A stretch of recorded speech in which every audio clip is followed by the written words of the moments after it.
એક બાજુ લૂવાય કોંગ્રેસની કદાચ પ્રદેશ અધ્યક્ષની સભા હોય, આખા રાજ્યમાં થઈ છે। મીડિયાના મિત્રોએ કેટલા એવા સીસીટીવી ફૂટેજ બતાવ્યા હશે કે કોંગ્રેસના પ્રદેશ અધ્યક્ષ બોલતા હોય, કોંગ્રેસના નેતા બોલતા હોય અને અડધી ખુરશીઓ ખાલી હોય અને એવો તમાચો માર્યો છે કે ક્યારેય કોંગ્રેસના બે નેતાઓ નહીં ભૂલી શકે। જ્ઞાતિવાદ ફેલાવવાનું કામ કરતા આ કોંગ્રેસના બંને નેતાઓને આ બનાસકાંઠાની જનતાએ પાણીચું આપવાનું કામ કર્યું છે। આ બંને કોંગ્રેસના નેતાઓ કાન ખોલીને આજે સાંભળી લે, વડગામની અંદર પણ ભવ્યથી ભવ્ય વિજય થયો છે। એ જ રીતે વાવ થરાદની અંદર તમારા પોતાના ગઢમાં 100% સ્ટ્રાઇક રેટ, 15 મહાનગરપાલિકામાં એ ભારતીય જનતા પાર્ટીનો ભગવો લહેરાણો છે। અમે ભાજપના ગઢમાં ગાબડું પાડ્યું, આ મારા કાર્યકર્તાએ તમારા ગઢની અંદર નહીં, તમારા ઘરમાં આવીને ગાબડું પાડ્યું છે। મિત્રો,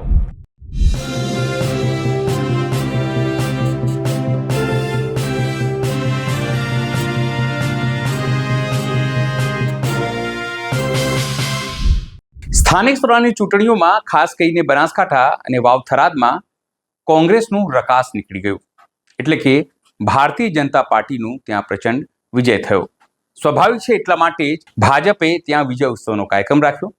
વિજય ઉત્સવમાં ત્યાં ભાજપના પ્રદેશ અધ્યક્ષ જગદીશ વિશ્વકર્મા પહોંચ્યા અને કોંગ્રેસ ઉપર પ્રહારો કર્યા, કોંગ્રેસના સ્થાનિક નેતાઓ ઉપર પ્રહારો કર્યા અને કોંગ્રેસની જે પ્રચાર અભિયાન હતું તેના પર ટીકા કરી। નમસ્કાર, હું છું ચિંતામણી પુતણી પટેલ, સ્વાગત છે આપનું આ કાર્યક્રમમાં। આવો સાંભળીએ આ વિજય ઉત્સવમાં જગદીશ વિશ્વકર્માએ કોંગ્રેસને શું કહ્યું। ભારતીય જનતા પાર્ટીના કાર્યકર્તાની સાચી તાકાત શું છે, ભારતીય જનતા પાર્ટીના કાર્યકર્તાની સાચી ઓળખ શું છે? રાત દિવસ તડકો છાંયડો જોયા વગર જ્યારથી ઇલેક્શન ડિક્લેર થયું ત્યારથી જ નહીં, 365 દિવસ સતત પ્રજાની વચ્ચે રહેવા ટેવાયેલા કાર્યકર્તા સેવા સમર્પણના ભાવથી એ રાજ્ય સરકાર અને કેન્દ્ર સરકારની તમામ યોજનાઓ લઈ અને સતત પ્રજાની વચ્ચે રહેતો હોય છે। અને જ્યારે આ ઇલેક્શનના 15 દિવસ ગયા, આખા રાજ્યભરની અંદર એ મારે પ્રવાસ થયો, માનનીય મુખ્યમંત્રીશ્રીનો પ્રવાસ થયો, આપણા નાયબ મુખ્યમંત્રી હર્ષભાઈ સંઘવીનો પણ પ્રવાસ થયો। નથી દિવસ જોયો, નથી રાત જોઈ, નથી સવાર કે બપોર કે સાંજ। જ્યારે ધાનેરા ખાતે આયા, માવજીભાઈને ફોન કર્યો, માવજીભાઈ કે સાહેબ જાહેર સભા કરવી છે। કીર્તિસિંહને કીધું, ધવલ મેં કીધું ખરો બપોર છે ભાઈ, કાર્યકર્તાને તડકો લાગશે, મારા ખેડૂતો ભાઈઓ બહેનો આ તડકામાં આવે એટલે કીર્તિસિંહ માવજીભાઈ બધાની લાગણી, સાહેબ સવારે બધાને ખેતરના કામ હોય, સાંજે ખેતરના ઢોરના દોવાના કામ હોય અને આ બનાસકાંઠાની જનતાએ છેલ્લા 31 વર્ષથી સત્તાથી દૂર રહી છે।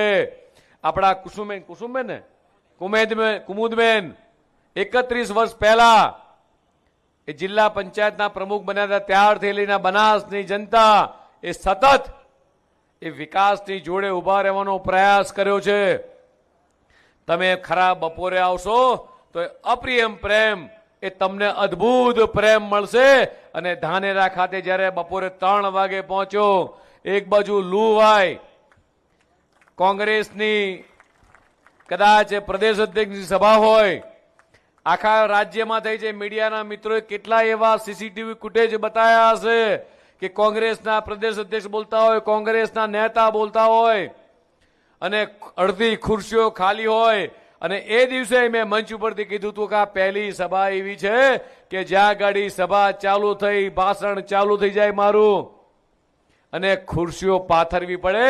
આ અદ્ભુત પ્રેમ બનાસકાંઠાની જનતાએ બતાવ્યો છે। મારા પહેલા ભાષણની અંદર જ્યારે મેં પ્રદેશ અધ્યક્ષ બન્યાની સાથે જ બનાસકાંઠામાં આવ્યો ત્યારે કીધું હતું કે તમારા દીકરાને, બનાસના દીકરાને આ ભારતીય જનતા પાર્ટીએ ખૂબ મોટી જવાબદારી આપી છે। અને ત્યારે આ કીર્તિસિંહથી માંડીના તમામ મંચના સદસ્યો એક સાથે બોલ્યા હતા સાહેબ, આ જવાબદારી, આ ભગવાનની લાજ રાખવાની જવાબદારી અમારા સૌની છે અને તમે તમામ લોકોએ આ જવાબદારી સુપેરે નિભાવી છે. મિત્રો, તમને સૌને નતમસ્તક વંદન કરવાનું મન થાય. અને પાલનપુર આવ્યો, કાર્યકર્તાના ઘરે, આપણા કોષાધ્યક્ષના ઘરે ભોજન લેવા જવાનું થયું. હું, કીર્તિસિંહ, ધવલભાઈ થી માંડી બધા જ લોકો બેઠા હતા. પેલા મગરવાડા દર્શન કર્યા મણિભદ્ર વીરના, ત્યારે વિજય સોમજી મહારાજ પણ હતા. બધા જ લોકો એક જ ચર્ચા હતી. વડગામના કાર્યકર્તા મિત્રો જોડે બેઠો તો ફલજીભાઈ, અને ત્યારે કીર્તિસિંહે કીધું કે સાહેબ, આ વખતે બનાસની જનતાએ, બનાસના કાર્યકર્તાઓએ મન બનાવી લીધું છે, આકાશ પાતાળ એક થાય, પણ આ વખતે ભારતીય જનતા પાર્ટીનો ઝંડો એ બનાસકાંઠામાં ફરકાશે. મારા કાર્યકર્તા જ્યારે મન બનાવી લે, ગમે તેવું વાવાઝોડું હોય, આંધી તુફાન હોય, એની સામે લડવા માટે તૈયાર આ કાર્યકર્તા છે. જે વખતે 2024માં આપણા રેખાબેન કદાચ એક સીટ આખી 2 વખત 26 માંથી 26 સીટો એ 6.5 કરોડ ગુજરાતીઓએ એ દેશના યશસ્વી પ્રધાનમંત્રી માનનીય મોદી સાહેબને આપી હતી. અને કદાચ આ વખતે 2024માં આપણને જે એક સીટનું રંજ હતું એ માત્ર બનાસને નહીં, આખા રાજ્યના તમામ લોકોને રંજ હતું કે સાલી આ 26 માંથી 26 આવવાની જગ્યાએ એક સીટ ઓછી આવી છે. એનું રેન્જ પણ આ વખતે બનાસકાંઠાના તમામ કાર્યકર્તાએ, જનતાએ, મિત્રો પરિપૂર્ણ કર્યું. અને એવો તમાચો માર્યો છે કે ક્યારેય કોંગ્રેસના 2 નેતાઓ નહીં ભૂલી શકે. આખા રાજ્યની અંદર જ્ઞાતિવાદ ફેલાવવાનું કામ કરતા આ કોંગ્રેસના બંને નેતાઓને આ બનાસકાંઠાની જનતાએ પાણીચું આપવાનું કામ કર્યું છે. માત્ર જ્ઞાતિવાદ, વર્ગ વિગ્રહ, હું આ સમાજનો નેતા, હું આ સમાજનો નેતા, હું બનાસની બેન, અમે તમારી બેન, તમારું સન્માન કરીએ છીએ, તમે અમારી સૌની બેન છો, પણ તમે જે લોકસભાની અંદર જઈ ગુજરાતની તમામ બહેનોનું, બનાસની તમામ બહેનોનું અને દેશની 70 કરોડ મહિલાઓનું તમે જે અપમાન કર્યું છે નારી વંદના અધિનિયમ અંતર્ગત, આ બનાસની બહેનો ક્યારેય નહીં ભૂલે. અને એનો કરારો જવાબ આગામી દિવસોની અંદર અમારી માતા બહેનોએ તમને તમારા ગઢમાંથી તમારી સીટો એ તમારા સાડીના પલ્લુમાંથી હાંચકી લીધી છે. મારે આવનારા દિવસોમાં મારી આ ગુજરાત ભારતીય જનતા પાર્ટીના તમામ કાર્યકર્તા, બનાસના મારા કાર્યકર્તાઓ, આ બંને કોંગ્રેસના નેતાઓ કાન ખોલીને આજે સાંભળી લે. વડગામની અંદર પણ ભવ્યથી ભવ્ય વિજય થયો છે. એ જ રીતે વાવ થરાદની અંદર તમારા પોતાના ગઢમાં એ લોકસભા વખતે તમારી પોતાની વિધાનસભાની અંદર અમારા શશિકાંતભાઈ પ્રભારી હતા, એમણે તમારી સીટની અંદર ગાબડું પાડ્યું હતું. આ વખતે તમારા પોતાની સીટની અંદર આ ભારતીય જનતા પાર્ટીનો કાર્યકર્તા, બૂથનો કાર્યકર્તા એ તમારા સાડીના પલ્લુમાંથી બાંધેલી સીટો વાંચકી અને ભગવો લહેરાઈને આવ્યો છે. નતમસ્તક વંદન કરવાનું મન થાય મિત્રો તમામ કાર્યકર્તાઓને.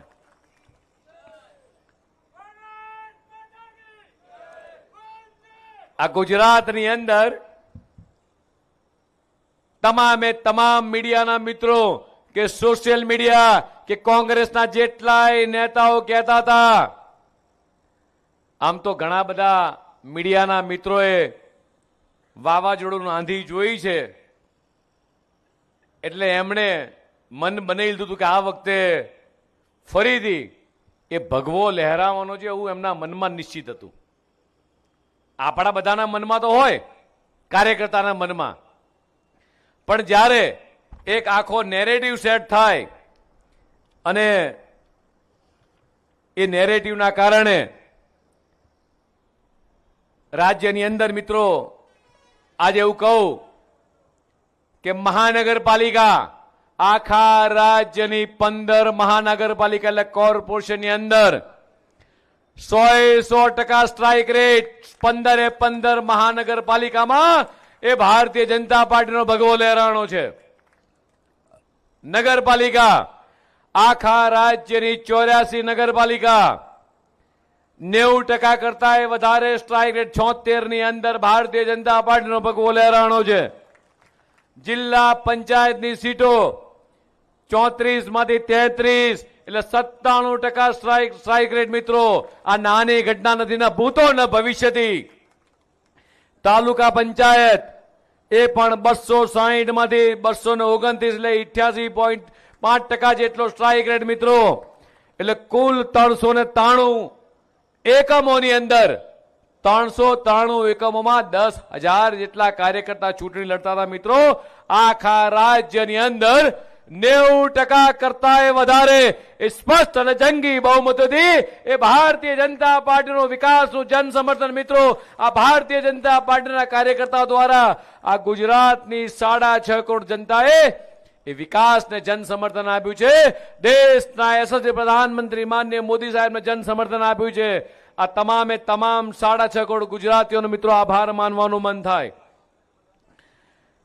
અને બનાસની જનતાએ આ પરિણામો આપી એક ખૂબ મોટો સંદેશ એ આખા દેશભરમાં એવું કહેતા ફરતા હતા કે અમે તો આ સમાજના નેતા છીએ, અમે આ 26 માંથી એક ભંગાણ કર્યું, અમે આ વડગામની સીટ એમની લઈ જઈએ છીએ, અમે ભાજપના ગઢમાં ગાબડું પાડ્યું. આ મારા કાર્યકર્તાએ તમારા ગઢની અંદર નહીં, તમારા ઘરમાં આવીને ગાબડું પાડ્યું છે. મિત્રો બનાસકાંઠાની કુલ જિલ્લા પંચાયતમાં 48 માંથી આ 32 બેઠકો ભારતીય જનતા પાર્ટી જીતી. અને આ બનાસની જનતાએ તમારા ગાલ ઉપર તમ તો તમાચો મારવાનું કામ કર્યું છે. મિત્રો એવી જ રીતે પાલનપુર, ડીસા, ધાનેરા નગરપાલિકાની અંદર 116 માંથી 90 જેટલા ભાજપના ઉમેદવારો ત્રણે ની અંદર આ ભારતીય જનતા પાર્ટીની મિત્રો નગરપાલિકા બનવા જઈ રહી છે. લગભગ 78% જેટલું બનાસકાંઠા નગરપાલિકામાં આપણો વોટ શેર વધ્યો છે. ધાનેરા નગરપાલિકા 18 વર્ષ બાદ એ ફરીથી એ ભારતીય જનતા પાર્ટીનો ભગવો મિત્રો ત્યાં લહેરાયો છે. એવી જ રીતે ઓગળ હોય, કાંકરેજ હોય, ધાનેરા હોય, ડીસા હોય, વડગામ હોય, દાંતીવાડા હોય, અમીરગઢ હોય, પાલનપુર હોય, 240 માંથી 128 જેટલા આપણા ઉમેદવારો મિત્રો જીત્યા છે. ગમે તેટલા તમે જ્ઞાતિ સમીકરણો સેટ કરો, ગમે તેટલા તમે જ્ઞાતિમાં વાદ વિવાદ કરાવો, મોહલ્લામાં વિવાદ કરાવો, અમારી છાપી જેવી સીટ જો જીતી શકતા હોય એટલે આખું બનાસ જીતી જઈએ એ પ્રમાણેની સ્થિતિ મિત્રો આજે થઈ છે. આ તમારો જ્ઞાતિવાદ ક્યાંય ચાલ્યો નથી, માત્ર વિકાસવાદ ચાલ્યો છે, માત્ર વિકાસવાદ. આ જ્ઞાતિવાદમાં તો કેટલાય તમારા રજવાડા જતા રહ્યા. આ વિકાસવાદ છે એટલા માટે આજે ભારતીય જનતા પાર્ટીનો છેલ્લા 30 વર્ષથી આ ગુજરાતની અંદર ભગવો લહેરાઈ રહ્યો છે. મા અંબાના ચરણોમાં શીશ ઝુકાઈ અને જેમ ધજા ફરકાઈ છે, આ ધજા સદાય જુગ જુગ રહ્યા સુધી ધજા ફરકાવવાની છે. એ જ રીતે આ ગુજરાતની અંદર વર્ષો સુધી ભારતીય જનતા પાર્ટીનો ઝંડો ફરકાય એ પ્રમાણે મને કાર્યકર્તા પર ગુજરાતની જનતા પર મિત્રો ભરોસો છે. માત્ર પર્સનલ એજન્ડા સેટ કરતી આ કોંગ્રેસના નેતાઓ, મને હમણાં આવતા કીર્તિસિંહે કીધું કે દાંતાના ધારાસભ્ય એમના દીકરાની સીટે બચાઈ શક્યા નથી. ધન્યવાદ છે મિત્રો, લાખ ધન્યવાદ છે તમને બધાને. આજે કહી આપે છે કે કોંગ્રેસના ગઢના, કોંગ્રેસ કે છે અમારો ગઢ છે, આ કોંગ્રેસના ગઢના કાંકરા ખરવાનું શરૂ થઈ ગયું રહ્યું છે. અને આ નવી ઇમારત જેમાં નવું કમલમ બનાવ્યું છે, એમ જે આ જિલ્લાના 2 ભાગ પડી અને બનાસકાંઠાને વાવ થરાદ બન્યું છે, એમ નવા જિલ્લા તરીકે આ નવી ઇમારત બાંધવાનું ચણતર કરવાનું કામ કર્યું છે 2026 ની અંદર મિત્રો.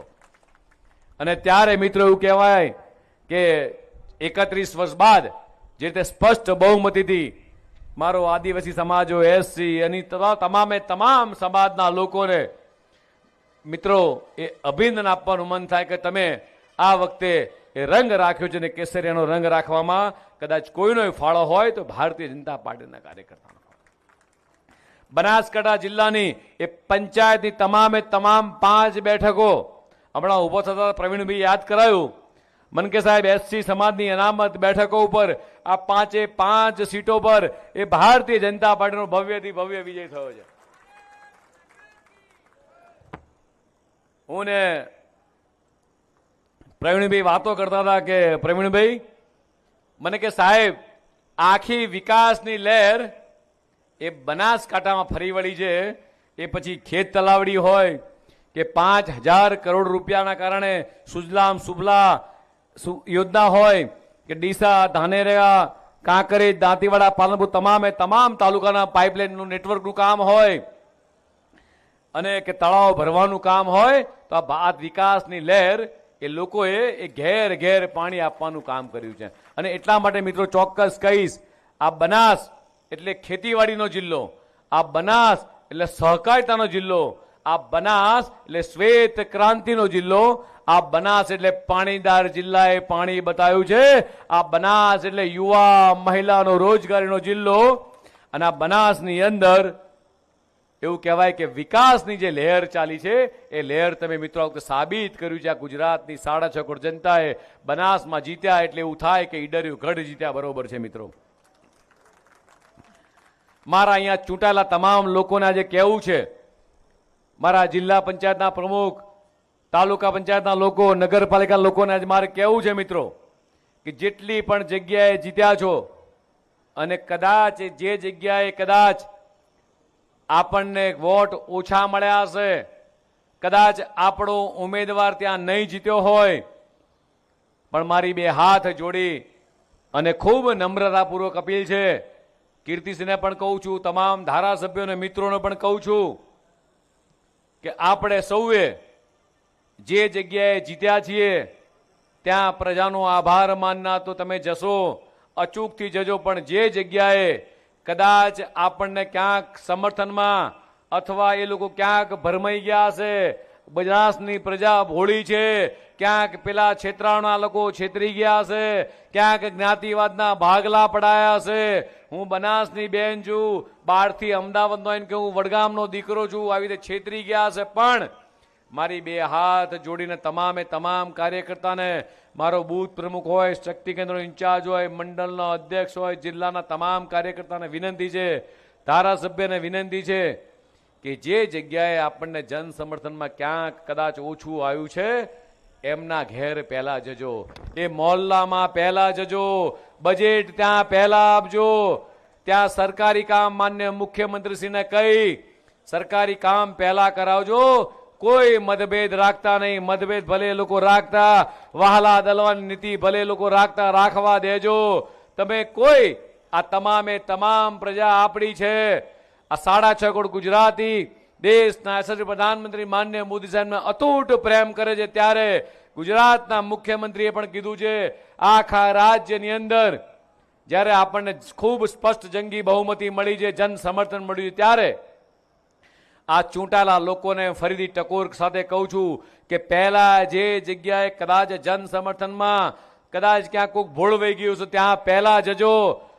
ધવલભાઈ, પ્રભારીશ્રી, પ્રમુખશ્રી, આ બધા જ લોકોનો ત્યાં જઈ અને આભાર માનજો કે કદાચ તમે આજે અમને ઓળખવામાં કદાચ ક્યાંક ભૂલ કરી, કદાચ કોઈક બીજા ઉમેદવારને ભલે તમે જીતાડીને લાયા, અમે તમારી જોડે છીએ. ગુજરાતના મુખ્યમંત્રી તમારી જોડે છે, દેશના પ્રધાનમંત્રી તમારી જોડે છે. જેટલી પણ સરકારી યોજના હોય, કિસાન સન્માન નિધિ હોય, આયુષ્માન કાર્ડ હોય, જેટલી પણ સરકારી યોજના છે, આ સરકારી યોજનાથી એક પણ બનાસકાંઠાનો નાગરિક વંચિત ના રહી જાય એની ચિંતા કરવાની જવાબદારી મારી સામે બેઠેલા લોકોની છે, ચૂંટાયેલા લોકોની વિશેષ જવાબદારી છે.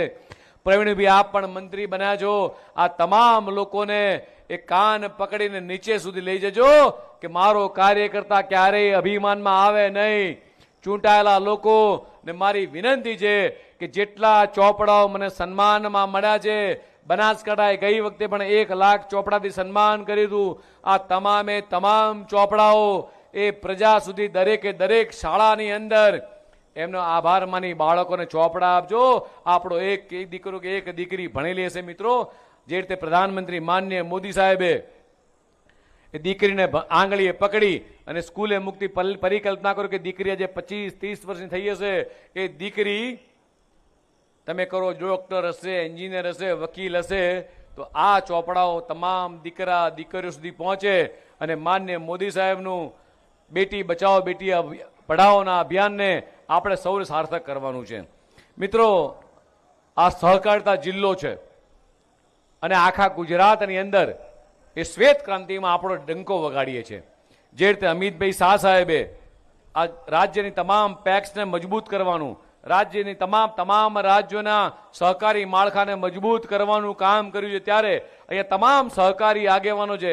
છેલ્લા કેટલાય વર્ષોથી આ સહકારી મારા આગેવાનો મિત્રોએ અહીંયા ગુજરાતના ખેડૂતોને એક આખું રોલ મોડેલ ઊભું કર્યું છે. ત્યારે આખા ગુજરાત આખા દેશની અંદરથી એ તમામ ખેડૂતો એ આ ગુજરાતના બનાસના જિલ્લાને સહકારિતા મોડેલને જોવા માટે આવે છે. ત્યારે હજી પારદર્શક રીતે ખેડૂતોની આવક કઈ રીતે બમણી થાય, બનાસ ડેરીએ પણ સાબિત કર્યું છે. જે રીતે દૂધની આવકમાં વધારો થયો છે, ધાનેરા ગયો ત્યારે જે ગામમાં ગયા, કયું ગામ હતું?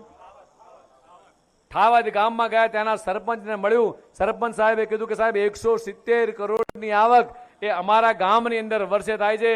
આ બનાસની સમૃદ્ધિ મિત્રો લાવી હોય તો આપણું સહકારિતા જિલ્લો લાવ્યો. સહકારિતાના કારણે તમામ લોકોને મારી વિનંતી છે કે જ્યારે આ પારદર્શક વહીવટ કરી રહ્યા છો અને હજી આ ખેડૂતો સુધી હજી વધુ મજબૂતાઈ કઈ રીતે આવે મિત્રો, એ દિશામાં પણ આપણે કામ કરવાનું. આ જીતથી ક્યાંય તમે ઉન્માદમાં ના આવતા, આ જીતથી ક્યાંય ઉત્સાહમાં ના આવતા, પણ જીતને નમ્રતાપૂર્વક પચાવતા શીખજો.